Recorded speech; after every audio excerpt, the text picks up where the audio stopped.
स्त्री का घर, एक दर्द भरी कहानी। रात का समय था और मुझे डर लग रहा था।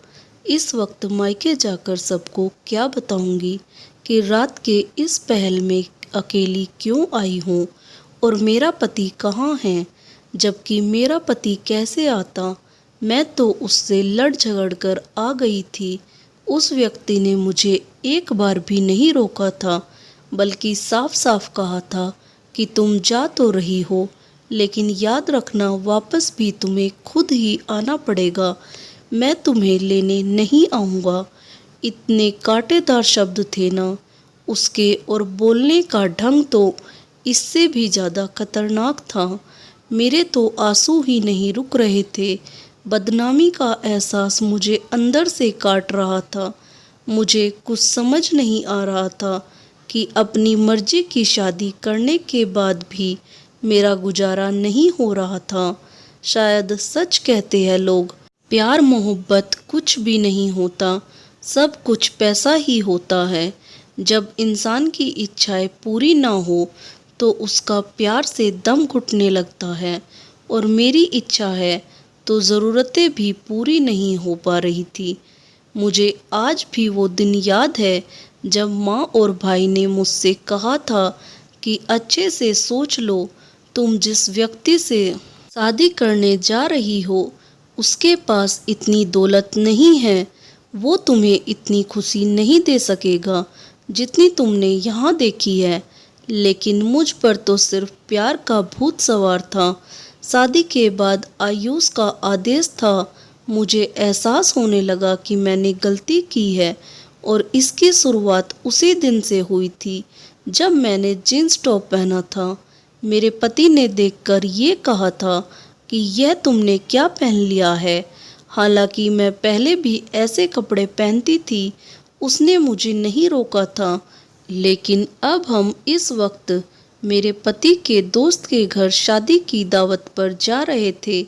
मैंने हैरत से अपने पति की तरफ देखा, जिसके चेहरे पर मायूसी थी। मैंने कहा कि मैं तो शॉर्ट कपड़े पहनती ही रहती हूँ, आज कौन सा मैंने पहली बार पहने हैं। और उसने साफ साफ मना कर दिया कि अब तुम मेरी पत्नी हो, मुझे ऐसे कपड़े पसंद नहीं है, कपड़ा अभी बदल लो। मैं तो कुछ बोल ही नहीं पाई। मुझे उस दिन एहसास हुआ था कि मर्द की फितरत कितनी दोगली होती है। उसे महबूबा मॉडर्न चाहिए होती है और पत्नी घूंघट में छुपी हुई। मैंने गुस्से में कपड़े चेंज कर लिए, लेकिन मेरा मूड पूरी तरह खराब हो चुका था।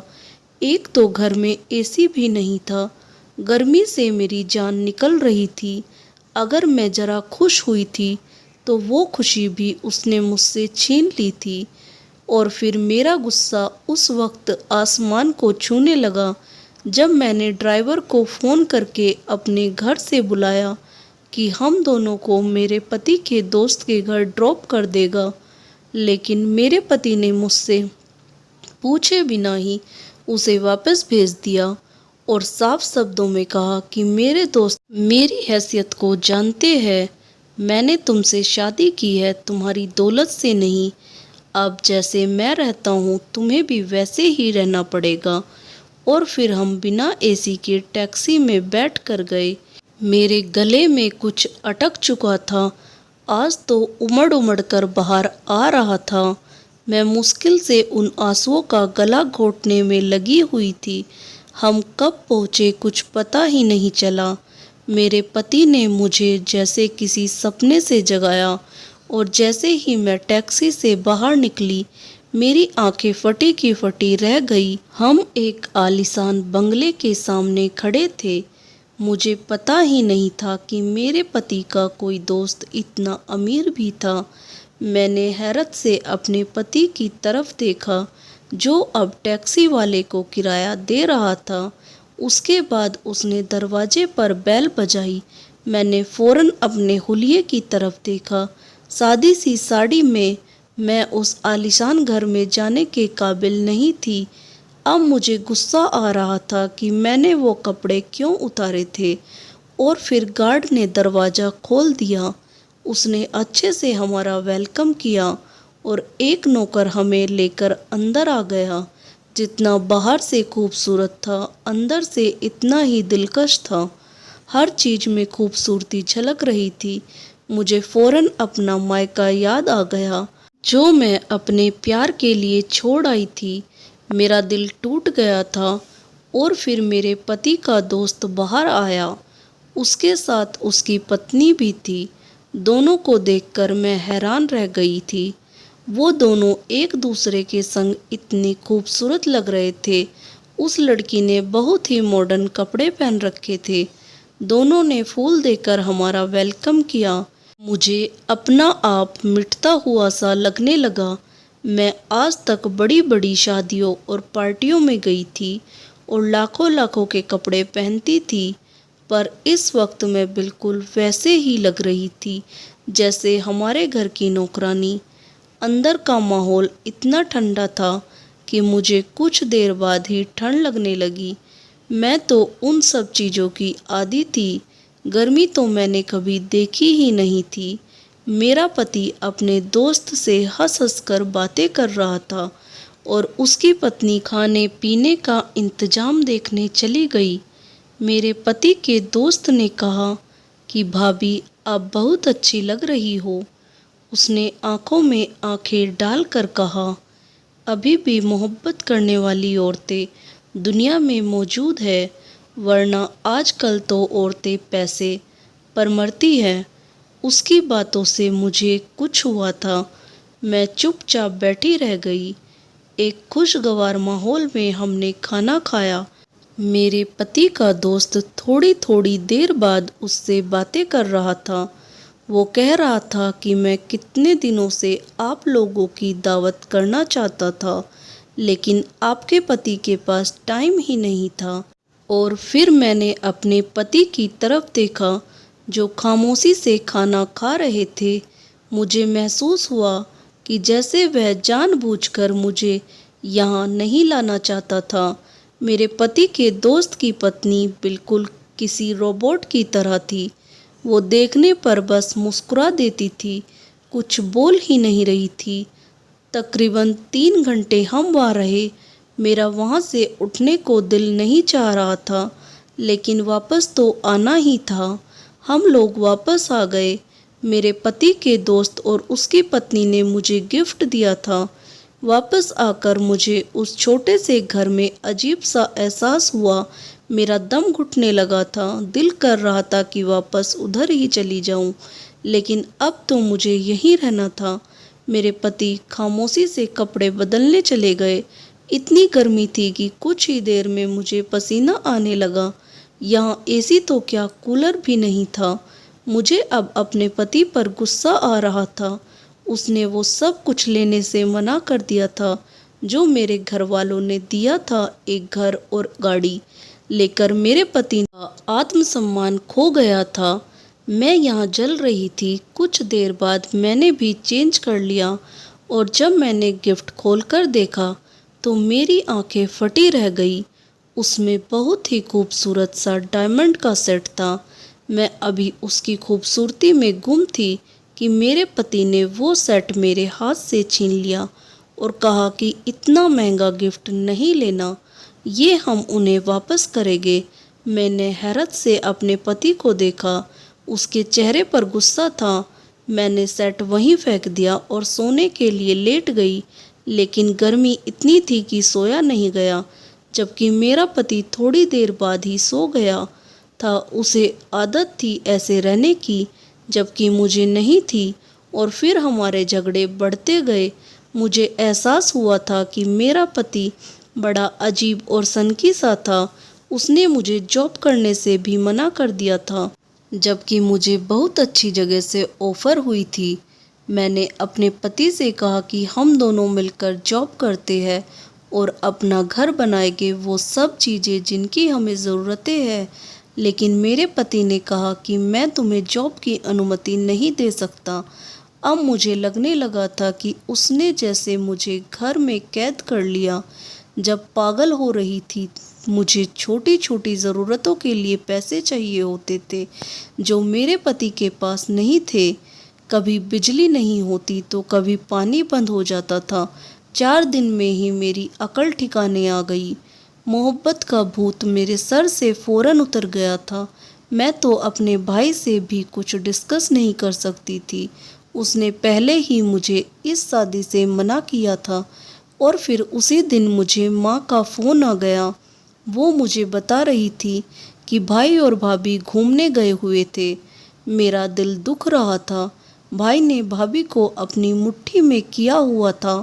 वैसे तो भाभी बहुत अच्छी थी, लेकिन मेरा भाई उसकी मर्जी के बिना कुछ नहीं कर सकता था।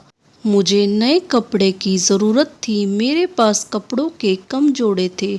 मुझे कुछ कपड़े खरीदने थे। मैंने बातों बातों में माँ से कहा था तो उन्होंने मेरे अकाउंट में पैसे भेज दिए और मैं खुश हो गई। फिर मैं फ़ौरन शॉपिंग करने चली गई, लेकिन जब वापस आई तो मेरा पति घर आ चुका था। उसने गुस्से से पूछा कि तुम मुझे बताए बिना कहाँ गई थी। मैंने साफ साफ कह दिया कि शॉपिंग करने गई थी और मुझे डर भी लग रहा था। मेरे पति ने पैसों के बारे में पूछा तो मैंने कहा उसकी माँ से लिए हैं। इस पर उसने अपने जबड़े भींच लिए। मैं जानती थी कि उसे गुस्सा आया था, लेकिन यह मेरे पैसे थे, उन पर मेरा हक था। वो घर से निकल गया। रात को आया तो उसके हाथ में कुछ कपड़े थे। उसने वो कपड़े मेरी तरफ फेंकते हुए कहा कि ये किसी भिखारी को दे दो। मेरा दिमाग बिल्कुल खराब हो गया। मुझे अपने पति पर पागलपन का असर लग रहा था। मैं भी चुप न रह सकी और मैंने कहा कि तुम पागल हो गए हो क्या? अगर तुम्हारा बस चले तो तुम तो मुझे यहाँ सांस भी ना लेने दो। मेरा यहाँ दम घुटता है। मेरी माँ के पैसों पर मेरा हक है। वो भी गुस्से से बोला, तुम ही मुझसे शादी करना चाहती थी। मैंने तुमसे कुछ छुपाया नहीं था। और मैं रोने लगी। मैंने वो कपड़े उठाए जो मैं खरीद कर लाई थी। जब मैं कमरे से निकलने लगी, मेरे पति ने पीछे से कहा कि जा तो रही हो, मगर आना भी खो दी है। और मैं पता नहीं कैसे अपने घर तक पहुंची। मैं आते ही अपनी माँ से लिपटकर रो पड़ी। उन्होंने पूछा कि क्या हुआ है, पर मैं कुछ नहीं कह सकी। मैं चुपचाप अपने कमरे में आ गई। मुझे अपने पति से नफ़रत महसूस हो रही थी। मेरी मोहब्बत जैसे मर गई थी। अपने कमरे में एसी के साथ मुझे अच्छी नींद आ गई थी। अगली सुबह भाभी ने मुझे आकर उठाया था। वो मुझसे शिकवा कर रही थी, हम भी रात को ही आए हैं। मैंने भाभी से फ़ौरन पूछा कि भाई आपसे इतनी मोहब्बत कैसे करते हैं? वो आपकी हर बात कैसे मानते हैं?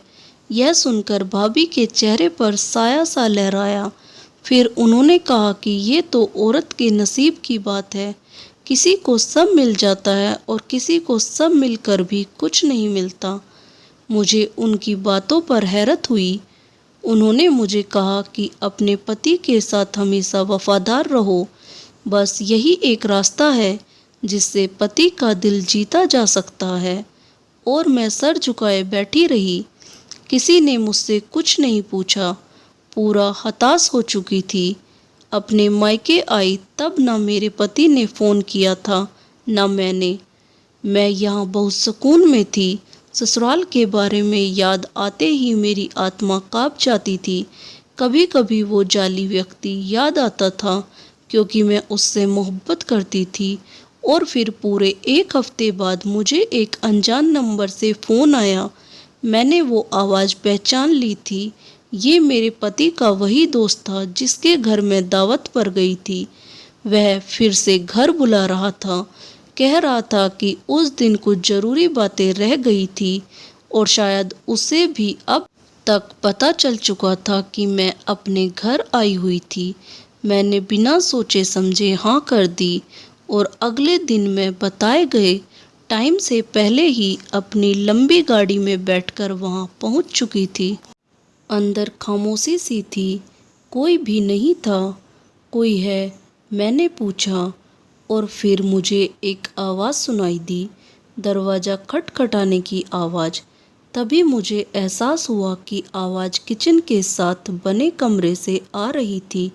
मैंने जाकर दरवाज़ा खोला, जो बाहर से बंद था। अंदर का मंजर देखकर मेरी आत्मा कांपने लगी।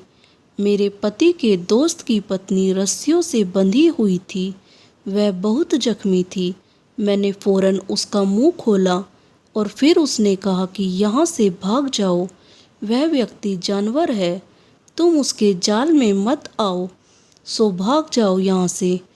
और फिर उसने मुझे जो कुछ बताया था वह बहुत भयानक था। वो अमीर आदमी है, दरअसल एक स्मगलर और साइको किलर था, और वो अपनी पत्नी को रोज़ मारता था। पुलिस उसके पीछे पड़ी हुई थी। वहाँ से मैं अपने कमरे में आकर जैसे बेहोश हो गई। मैं बुरी तरह डर गई थी। मैं अपने भाई को बताना चाहती थी ताकि वो उस लड़की की मदद करे। तभी मुझे अचानक उनके कमरे से भाभी के रोने की आवाज़ आई। भाई भाभी पर चीख रहे थे। मुझे आज समझ आ गया था कि सब मर्द ऐसे ही होते हैं। मुझे अपना पति याद आया जो मुझसे मोहब्बत करता था, बस उसके पास पैसा नहीं था। मेरा दिल किया कि मैं यहाँ से भाग जाऊँ। शाम होते ही मेरा पति मुझे लेने आ गया, लेकिन मुझे उसी के साथ जाना था। वो मेरा रक्षक था। घर से बाहर निकली तो हैरान हो गई। बाहर एक चमकती गाड़ी थी। मेरे पति ने बताया कि ये गाड़ी उसे ऑफिस की तरफ से मिली है। उसने मुझसे माफ़ी मांगी और मैं तो रो ही पड़ी थी। मैंने उसे सब बता दिया। उसने मुझे गले लगाया और कहा, पागल, तुम तो बेवकूफ़ हो। फिर उसने मुझे बताया कि उसका दोस्त पकड़ा जा चुका था। उसका दोस्त नहीं था, बल्कि मेरे पति ने उसे जानबूझकर दोस्ती की थी ताकि उसके खिलाफ सबूत इकट्ठे कर सके। और मुझे ये आज ही पता चला था कि मेरा पति एक सीक्रेट एजेंट था। वो गरीब नहीं था, लेकिन अपने मिशन के लिए बना हुआ था। मिशन पूरा हो चुका था। मैंने फ़ौरन ही ऊपर वाले का धन्यवाद किया जिसने मेरी आंखें खोल दी थी और वक्त रहते मुझे बचा लिया था। दोस्तों, आपको ये कहानी अच्छी लगी तो कहानी को लाइक करें और मेरे चैनल को सब्सक्राइब करना ना भूलें। धन्यवाद। राधे राधे।